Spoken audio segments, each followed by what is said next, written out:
Hello everyone, welcome back to Crusty Rusty's Restoration. In this video, it's pretty much just a hodgepodge of clips. When I was getting closer to the time of the show, I stopped slinging the camera around as much and pretty much just buckled down and got to work as much as possible. So this video will be a bunch of clips, mostly sheet metal work on the body of the van and the floor and such like that. This van was pretty rusty when I bought it. Probably why it was so inexpensive, but it's part of the charm, and I like doing metalworking, so it was a challenge I was up for. Now, if you saw the video where I fixed the nose on my van, you will know that I'm not going for perfectly straight or anything like that. It's a ratty type build. It's kind of like a Jeepers Creepers van. I'm trying to fix the holes, but also stitch it together with what I got. No, I have no plans of treating the metal or priming the metal or painting the metal. I'm just going to let the weather do its thing and hopefully let the metal get rusty and sort of match the rest of the truck. I think this time frame I probably had maybe 7 or 8 days left till the show, and as you can tell from this clip right here, I had a lot more work to do. The doors aren't on, the front clip's not on, I'm still welding the frame and such, so I had a lot of work to do on this entire truck in a very short amount of time to do it. So I'm going to add some music here to go along with my work. Sit back and enjoy the show. Thanks for watching.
So this here and that one over there were what held the original taillights.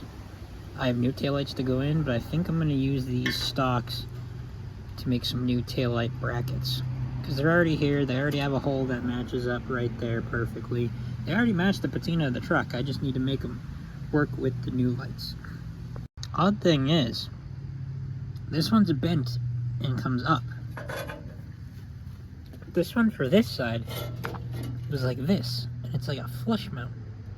So they were two different heights, which I think is weird and ridiculous. So I think I'm just gonna make them both the same height. I haven't decided where I'm putting the lights yet. I'm gonna go grab one of those. Here's the new light in question. I don't know, do I want it here? Or do I want it off to the side over here and up more? That might get bumped and broken. So I kind of thinking like over here. Give it some protection, but also I need to figure out how far the door opens. All right, so I open the door, don't mind that. I open the door, so if it stays low, I can put him right here. And it won't interfere with the door. Or I can put it higher, and as long as it stays back here, it won't interfere with the door. I don't know, I'm gonna have to play around with some stuff here. But I like these lights. Top is the brake light that says stop up there, and then this is the directional. And it's a 2-wire case ground. Pretty cool. So, I think the black powder coating will look nice.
So that's the new tail light setup I think I'm going with. Obviously, the back of this bracket, excuse me, I need to cut it down and make it smooth and look nice and such.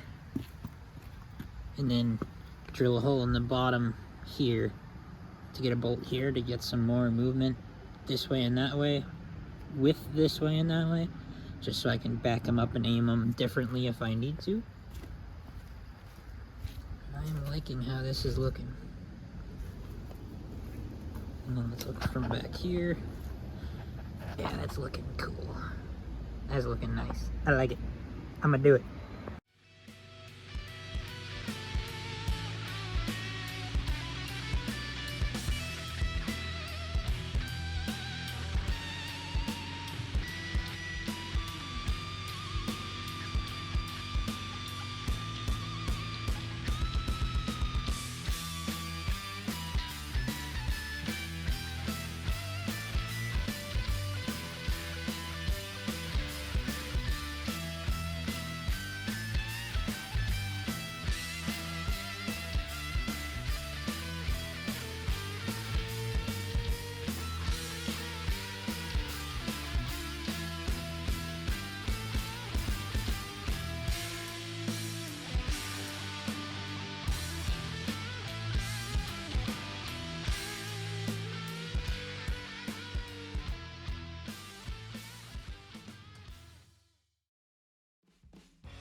I keep forgetting to take explanation clips of what I've been doing.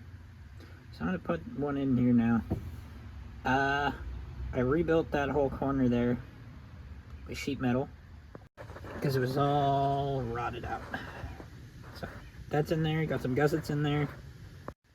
Should be good for now, I hope. Coming inside, I got the floor cut out here and over here to get all the extra rust and dirt and junk that was stuck in there, rotting it out from the inside. I got that all vacuumed out. I re-tacked the floor to the cross member on both sides, so that's not going to go anywhere. Started cutting out that rust on the driver's side, like I did on the passenger side over here, because we need some more strength over there. I just got the floor pan done, and for now it's getting self-tappers, because I still need to do some more work in there, but that can wait. The giant rot holes are gone.